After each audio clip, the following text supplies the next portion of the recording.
Hello mga B! So ayan, pasensya na kayo sa inyong mapapanood. Inaatake po ako ng anxiety ko and depression. Paggising ko, ganyan na ako. Kahapon pa ako iyak ng iyak guys. Kahapon pagkagaling ko ng work. Di ko alam bakit. Sobrang bigat ng nararamdaman ko.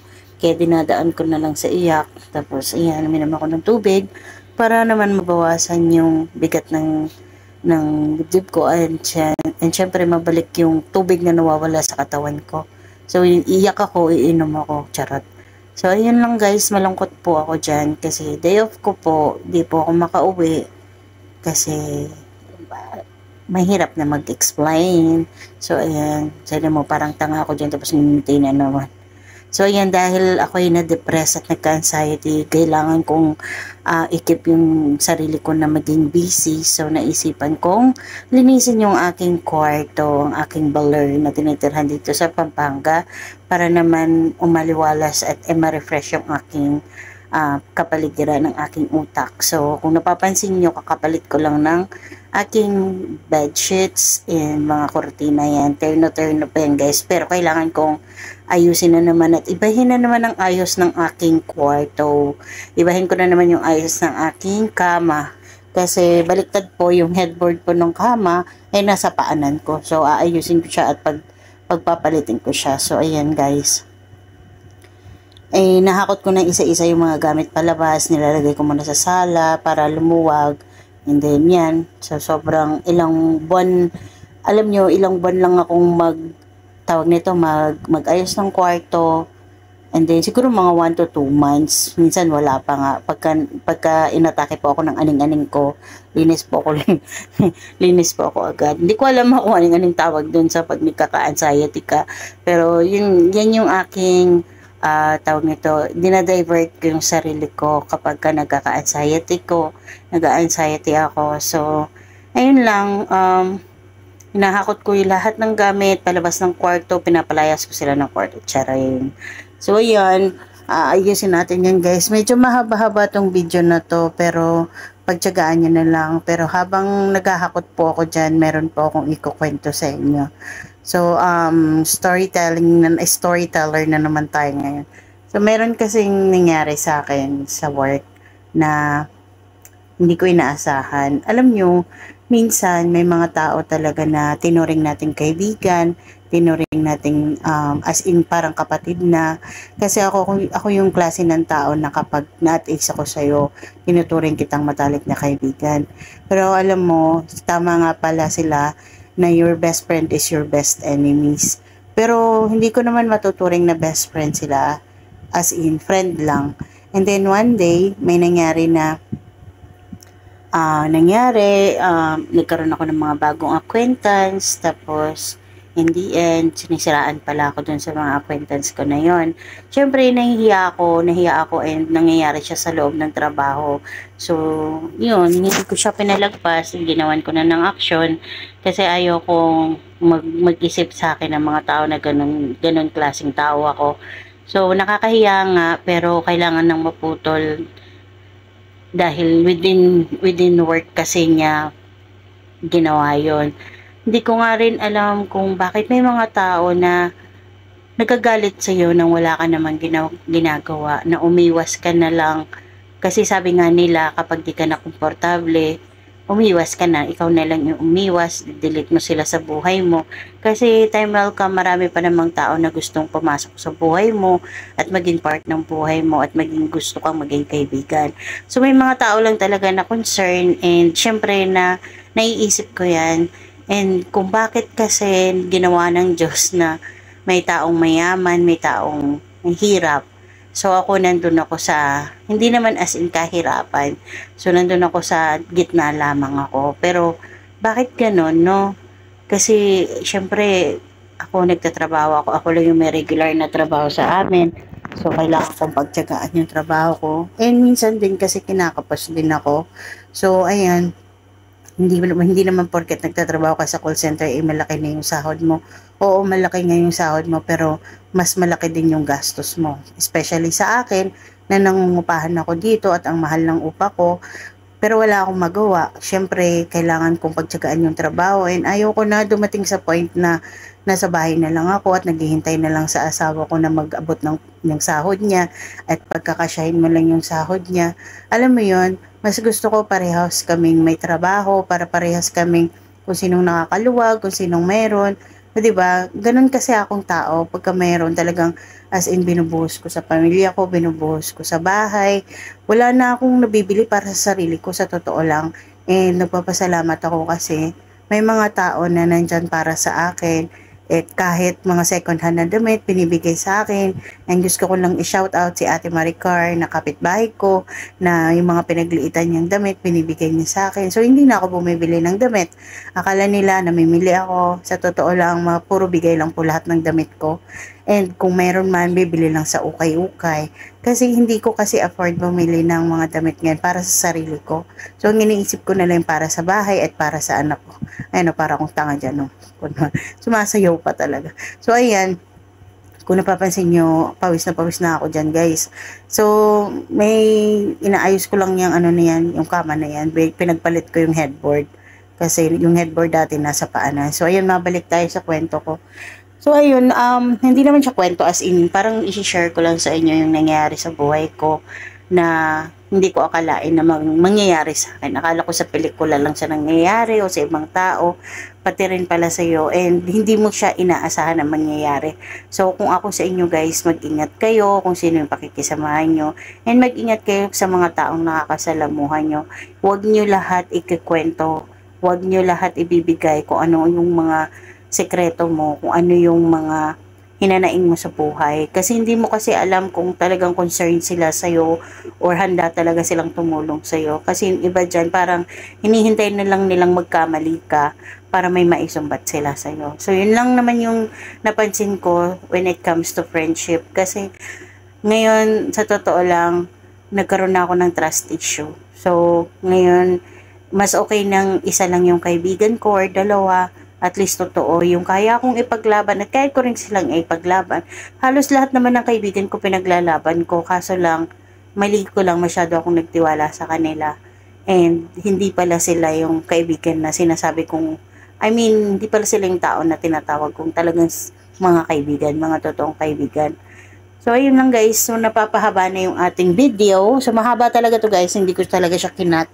Pero, pinas forward ko lang siya para makita nyo yung process ko sa paglilinis ng bahay. Ganun ako. So, sana ako rin, alam niyo kung bakit ako nananatili sa trabaho. Kasi gusto ko talagang matapos yung bahay namin. Pag natapos yun, mag-iipon na lang ako ng pangnegosyo at gusto ko na lang sa bahay na lang ako kasi medyo nahihirapan na din naman akong malayo ako sa kanila kasi hindi ko sila naaasikaso, hindi ko sila naalagaan. Lalo ngayon, ay naiiyak na lang ako pag naiisip ko. Yung asawa ko, nagiging nanay-tatay na rin siya sa anak ko kasi siya yung nandun kasi ayaw ng anak ko na dito siya mag-aral. Gusto niya doon lang siya sa Bulacan. So, nandun lang siya sa tatay niya. Tapos ako dito, ako sa Pampanga nagtatrabaho kapag ka medyo naka-L na L, uuwi ako doon. Minsan sinusundo ako ng asawa ko rito, uuwi ako every day off. Pero minsan kasi sa totoo lang, gusto ko silang asikasuhin. Namimiss ko na rin silang asikasuhin, ipagluto, paglinis ng bahay, paglalaba. Kaso nung nagkaedad na ako, medyo mabilis na ako mapagod guys. Sobrang mabilis na ako mapagod. Hindi siguro dahil nagkakaedad na ako or dahil sa nararamdaman ko kasi nagkaroon na po ako ng moderate anemia. So, mabilis na ako mapagod ngayon. So, ayun, ngayon sinisikap ko naman na ayokong maging perfect mom, ayokong maging perfect wife. Gusto ko lang yung sakto lang. Yung gagampanan ko lang yung responsibilidad ko sa kanila. So, marami kaming pinagdaanan, ups and down. Maraming mga naranasan sa buhay. Kasi, since 2009, nagtatrabaho na ako, guys. Hindi ko na napalaki yung mga anak ko sa sarili kong pamamaraan. Lumaki sila.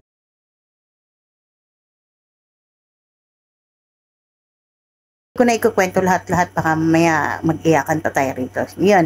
So, ayun na nga nangyari. Ganon. Parang, alam mo yun, parang pangarap ko talaga na maging full-time mom talaga, as in full-time mom. Pero sa sitwasyon kasi namin, kasi alam ko yung asawa ko wala din naman natapos, and construction worker siya, and minsan may trabaho, minsan hindi. Ngayon nga, tinanggap niya lang yung trabaho kahit mababa yung sahod, para lang at least makakapagtawid-tawid, pang baon-baon ng anak namin, pambayad sa mga bills, pandagdag. Kasi minsan ako nagigipit din ako kasi nga babayad ako ng bahay, kuryente, tubig ko rito. So yung bahay mahal masyado, pero okay lang. At least ang importante safe ako kaysa naman manirahan ako sa mumurahin lang, pero alam mo, hindi mo alam yung kaligtasan mo. Dito safe na safe talaga ako dito sa lugar na to. So dito nga pala ako sa Pampanga nagtatrabaho ngayon. Ayun lang. So habang naglilinis ako diyan, magkukwento na lang muna ako. Kasi yan, hindi ko alam kung bakit ako nagkaroon ng anxiety. Ang alam ko, nag-umpisa to nung nag-abroad ako, na sobrang ang dami kong pinagdaanan, ang dami kong mga naranasan sa ibang bansa, na maltrato, nasaktan, lahat. Pero naging strong ako para sa pamilya ko, naging matapang ako para sa pamilya ko, naging matapang ako para sa mga anak ko, kasi gusto ko silang bigyan ng magandang buhay. Pag nawala ako, 'di ba? At least hindi na sila kawawa, di katulad namin yung naranasan ko na kung sa kani-kanino ako nakikitira, kung saan-saan kami nakikitira, wala kaming makain, wala kaming ulam. Alam niyo 'yun, lahat 'yun. Pero alam niyo, hindi lang halata sa katawan ko talaga, kasi di ko nga alam kung bakit ako tumataba kahit hindi naman ako kumakain. Alam niyo 'yun, parang hindi ko alam eh. Basta 'yun, kaya ang mga payo ko dyan sa mga may mga asawa na, mga nanay na nagsa-struggle na mapuhay yung pamilya, makatulong sa asawa. Kasi ngayong panahon na to, hindi na uso ngayon yung ikaw aasa ka na lang sa asawa mo, sa bahay ka na lang, asikasuhin mo sila. Ang uso ngayon, di na tayo pwedeng dumepende sa bulsa ng lalaki. Kasi kailangan na rin nating dumepende sa sarili nating kita, sa sarili nating bulsa. Mas maganda kasi sa pamilya yung nagtutulungan.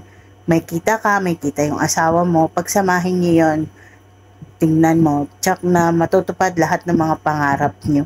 So ako, ayaw ko nang umasa simula nung may mga naranasan ako. Kaya sa tuwing magtatalo kami ng asawa ko, sasabihin ko na hindi ako titigil sa trabaho. Hanggat kaya ko, magtatrabaho ako.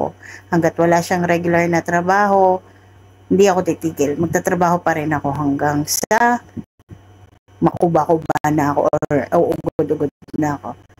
Minsan ganun talaga yung buhay. Kinakapos ka, nakakaluwag, minsan sakto lang. Di ba? Mga may yaman nga, mas matindi pa nga yung mga problema nila. Sa atin, yun lang yung problema natin. Yung paano tayo makabayad sa mga utang, paano tayo makapag-budget, paano tayo makabayad sa bills, ganyan, yung pang-araw-araw, baon ng bata, ganyan.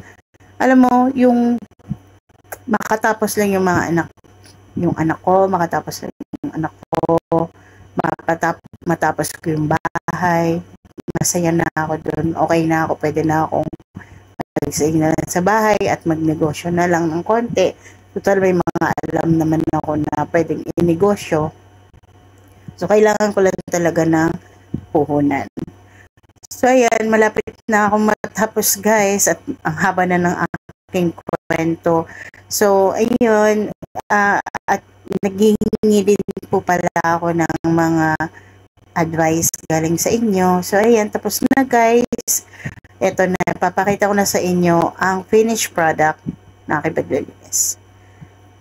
Charan! Ayan, bubuksan na natin. Ayan, ang daming paro-paro. Paro-paro G. Paro-paro G. Ayun, ang ganda, diba? Ang ganda ng combination ng color blue and pink. Tapos, yun, may tiger, may zebra ako itong mantil. So, gumawa lang ako lami-lamisita dyan.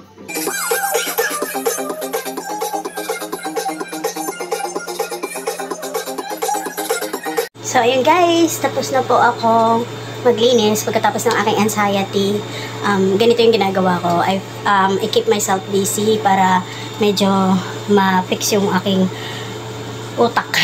Kasi more on, ano na kasi ako, pagka nagkaka-anxiety ako, so sobrang nanginginig yung katawan ko, and hindi ko na mapigilan na mag-iiyak.